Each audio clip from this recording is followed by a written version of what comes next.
ምን እያሉ ነው? እንኑር ነው እያሉ ያሉት። እንኑር ነው እያሉ ያሉት። መኖር ነው እያማራቸው ያለው። ህይወት ነው እየፈለጉ ያሉት። ሞትን አይደለም። ህይወት ነው እያማራቸው ያለው። ወጣቶች ናቸው። እዚህ ካስቀመጣችሁን አይቀር ቢያንስ ደሞዝ ጨምሩ፣ ኑሯችንን አሻሽሉ። ካልሆነ ወይ ዲዲአር ይተግበርና በራሳችን መንገድ ደግሞ እንለወጥ ነው ሲጠይቁ የነበረው ጥያቄ ነው።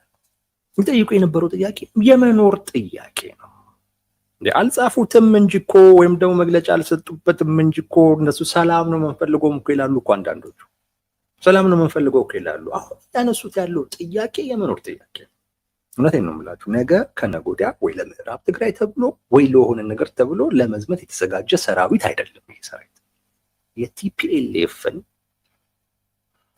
ሊፈጥረው የፈለገውን ስጋት አፈር ከድሜ ያበላ እኮ እንቅስቃሴ እኮ ጦርነት ሊጀመርብን ነው እያለ ነው ቲፒኤልኤፍ የሚያወራው። ሰራዊቱ ምንድን ነው ያለው? እኔ መኖር እፈልጋለሁ እያለ ልኑርበት፣ ደሞዝ ጨምሩልኝ፣ ኑሮዬን አሻሽሉልኝ እያለ ነው። ጦርነቱ ከተጀመረማ ሞታለሁ እያለ አይደለም ያለው። አደባባይ ወጥቶ እሱ ከተጀመረማ እያለ አይደለም ያለው።